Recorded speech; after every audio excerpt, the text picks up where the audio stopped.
প্রিয় ভাইরা, পিন্টু সম্পর্কে বলতে গেলে অনেক কথাই বলতে হবে। আরো পিন্টু ছিল, তারপর ইলিয়াস ছিল, রতন এখনো আছে, পাশে দুলু আছে এবং এর মতো নীরব আছে। এরকম আরো অনেক আমার ছোট ভাইরা ছিল যারা একসঙ্গে, যাদের সঙ্গে আমি কাজ করেছি, যারা আমার জুনিয়র ছিল এবং এখনো তাই, বড় ভাইয়ের মতো সম্মান করতো এবং কথা বললে কথা শুনতো, যা বলতাম তাই করতো। এখন কিন্তু সেই কমান্ডটা নাই। এখন যেরকম আমরা পিন্টুর কথা মনে হলেই দুলুর কথা মনে করতে হয়, দুলুর কথা মনে করতে হলে আমার কথা মনে করতে হবে, এরকম কিন্তু নাই আর বিষয়টা দলের মধ্যে। দলের মধ্যে সেই সংবেদনশীলতা আর নাই, আমাদের চলে গেছে। কিন্তু এটাকে ফিরিয়ে আনতে হবে। দলের মধ্যে যদি আমাদের নিজেদের মধ্যে নিজেদের ভালোবাসা না থাকে, তাহলে কিন্তু সেই দল বেশি দূরে যেতে পারে না। সহানুভূতি থাকতে হবে, তাহলে একটা দল সুন্দরভাবে দাঁড়ায়। তো বিএনপি সেই পরীক্ষা দেওয়ার সময় নাই, অনেক পার হয়ে গেছে, অনেক আগে। পিন্টুদের মতো বহু নেতা কর্মী কিন্তু ইতিমধ্যে গত হয়ে গেছে, আমি আগেই বলেছি। তো পিন্টুকে আমি স্মরণ করছি এবং আমি খুব ভীষণভাবে অভাব বোধ করি যে আজকে পিন্টু থাকলে হয়তো এরকম হতে পারতো, আজকে ইলিয়াস থাকলে হয়তো এরকম হতে পারতো, আজকে মুখ থাকলে এরকম হতে পারতো। আমার বহু সহকর্মী কিন্তু আমাদের ছেড়ে চলে গেছে, আমি নাম বলতে পারবো অনেক অনেক। তো যাই হোক, পিন্টুর দুটি হত্যাকাণ্ড হয়েছে বাংলাদেশে, 7-8টি হত্যাকাণ্ড যেগুলো হয়েছে, যেগুলো নাকি অলমোস্ট জুডিশিয়াল কিলিং। যেমন আমাদের কিছু নেতা, যে আমাদের ইসলামিক নেতা হতে পারে, বাট তাদেরকে ফাঁসি দেওয়া হয়েছে জেলখানায়, অন্যায়ভাবে ফাঁসি দেওয়া হয়েছে। আমাদের সালাদ গাজী ফাঁসি দেওয়া হয়েছে। পিন্টুকে ফাঁসি দেওয়া হয় নাই, কিন্তু তাকে হত্যা করা হয়েছে। সবগুলো হত্যাকাণ্ড। দিলওয়ার হোসেন সাঈদীকে ফাঁসি দেওয়া হয় নাই, কিন্তু জেলখানায় তাকে হত্যা করা হয়েছে। আজকে আমি সবচেয়ে প্রথম সেই হত্যাকাণ্ডগুলোর বিচার চাচ্ছি। প্রথম পিন্টুর হত্যাকাণ্ডের বিচার করতে হবে, এই সরকারের কাছে আমি এটার দাবি করছি। নইলে আজকে যে মিটিংটা দেখছেন আপনার, ছোট একটা মিটিং, এই মিটিং কিন্তু রাজপথে বড় হবে পিন্টুর বিচারের দাবিতে। এই মিছিল কিন্তু বড় হবে। সুতরাং ওই সময় জেলখানায় যারা ছিলেন, কাদের কারণে পিন্টুকে হত্যা করা হয়েছে, কারা হত্যা করেছে, তাদেরকে খুঁজে বের করে তাদের সাজার ব্যবস্থা করতে হবে। আমি বলছি বিচার এবং সাজা, আমি বলছি না ফাঁসি দিয়ে দেন। বিচার এবং সাজা, যার যতটুকু প্রাপ্য তাকে সেটা দিতে হবে। তো আমরা কয়েকদিন যাবৎ দেখতে পাচ্ছি একটা বাংলাদেশে একটা সার্কাস জাতীয় কিছু একটা হচ্ছে, নাটক জাতীয় কিছু একটা হচ্ছে, আমার কাছে মনে হচ্ছে। আমি বললাম না যে আমি কথাগুলো আটকায় রাখতে পারি না, আমার জানি কেমন একটা বাজে অভ্যাস আছে। আমার কাছে সবকিছু সাজানো নাটক মনে হচ্ছে। এই কদিন আগে দেখলাম, আগে আমরা দেখতাম যে শেখ হাসিনা কিছু করার আগে একটা অপকর্ম কোথাও ঘটাতো, আমরা তখন বুঝতাম যে সে কিছু একটা ঘটনা ঘটাবে। তো একদিকে আমাদের দৃষ্টি নিয়ে যেত আর কাজটা দিক দিয়ে করতো। একটা গল্প বলি ছোট্ট করে, যদি আপনারা বুঝতে পারেন আর কি, যদি বুঝতে পারেন, সাংবাদিক ভাই বিশেষ করে বলছি। ইস্ট পাকিস্তান বক্সিং চ্যাম্পিয়ন একজন ছিলেন, নাম ছিল রহমতুল্লাহ। উনি ছিলেন গাড়ির মেকানিক, আমাদের বাড়ির সামনে গ্যারেজ ছিল। তো কি কারণে ওই এলাকার এক লোকের সঙ্গে তার ঝগড়া হলো। তো সেই লোকটা সে খুব মারধর করলো আর কি, ঘুষি টুসি দিল। তো এর মধ্যে সেই লোকটাকে বাবার রেখে নিয়ে আসছে, বাপটা বয়স্ক। আসার পরে ও বাপটা ঢাকা বেঠে বলতেছে, ওই বেটা আমার পোলারে মারছুসকে,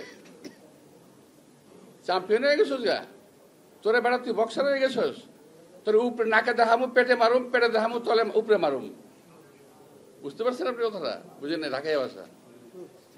মানে নাকে দেখামু, পেটে মারুম, পেটে দেখামু, নাকে মারুম।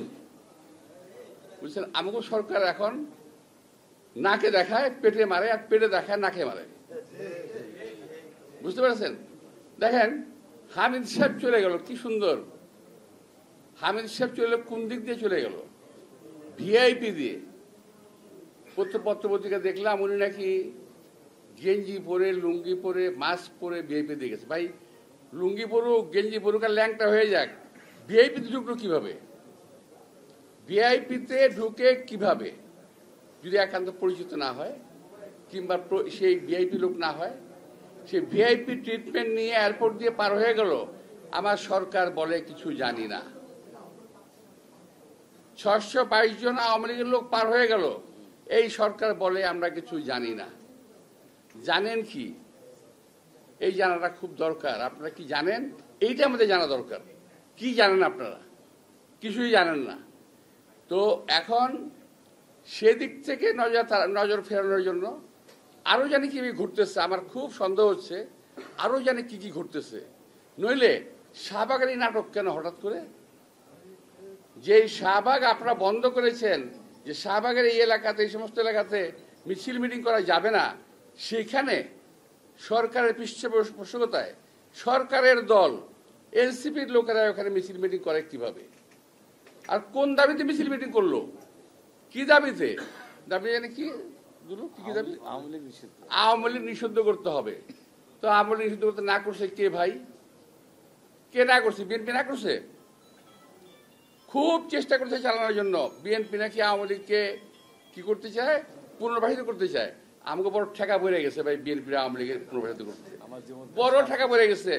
জীবন থেকে আমাদের 17 থেকে 18 বছর আমাদের নিয়ে গেছে। পরিবার পরিজন থেকে বিচ্ছিন্ন হয়েছি, স্বাস্থ্যহানি করেছে। আমাদের পরিবার পরিজন কেউ সুস্থভাবে বেঁচে থাকতে পারে নাই। এখানে যারা আছে, একটি কর্মীও তার বাড়িতে 17 বছর ঘুমাতে পারেনি শান্তি। আর সেই আওয়ামী লীগের সঙ্গে আমরা করব, ওদেরকে আমরা আবার প্রতিপালন করব, আবার ওদেরকে পুনর্বাসন করব। এটা হলো যারা বিএনপিকে জেলাস করে, অর্থাৎ দেখতে পারে না, পছন্দ করে না, যাদের অজনপ্রিয় একটি দল, এরা গোষ্ঠী, এরা বিএনপিকে কালার করার চেষ্টা করতেছে।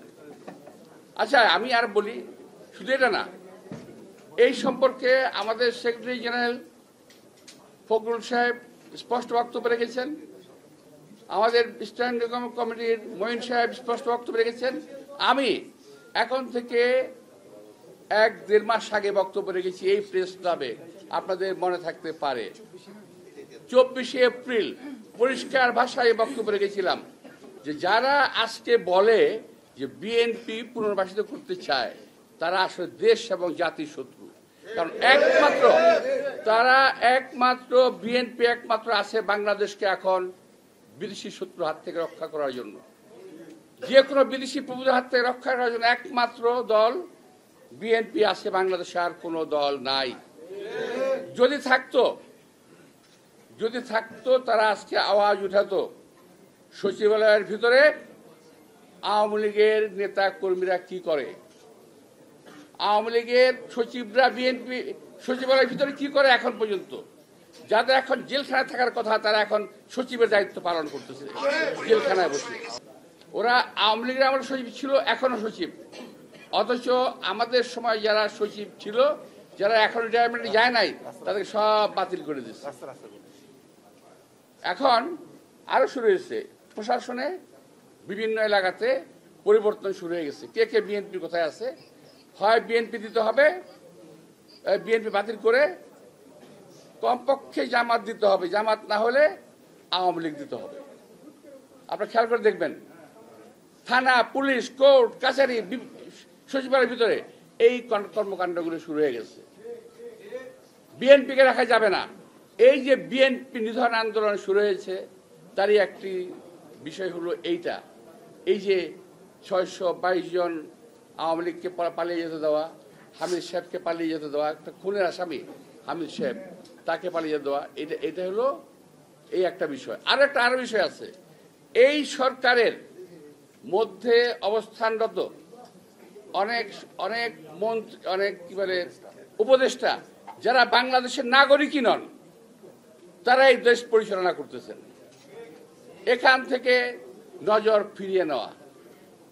আমার মনে হয় মাঝে মাঝে আমরা কি ঔপনিবেশিক শাসনে আছি?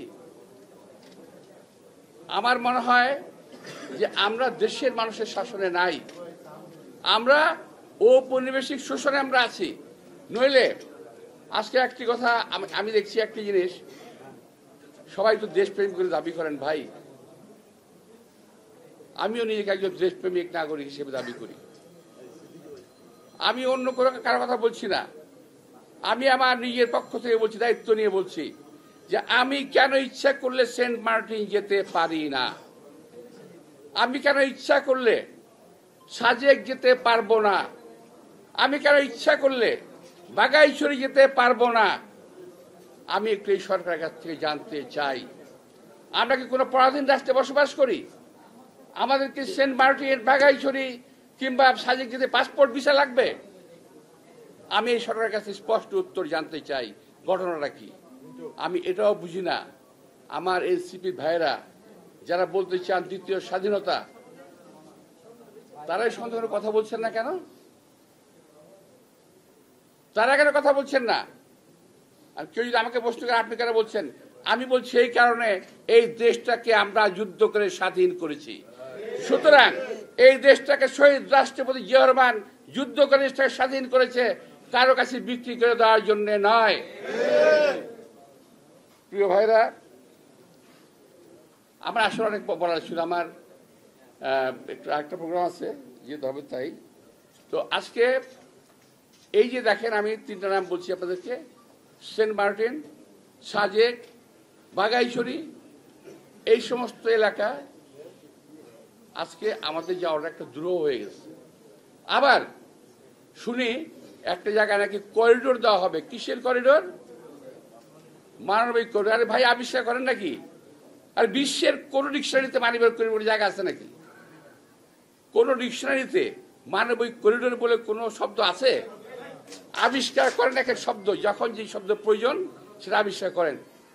বাংলাদেশের অভ্যন্তরের কোনো করিডোর কিংবা প্যাসেজ দেওয়ার কোনো সুযোগ নাই জনগণের মতামত ছাড়া।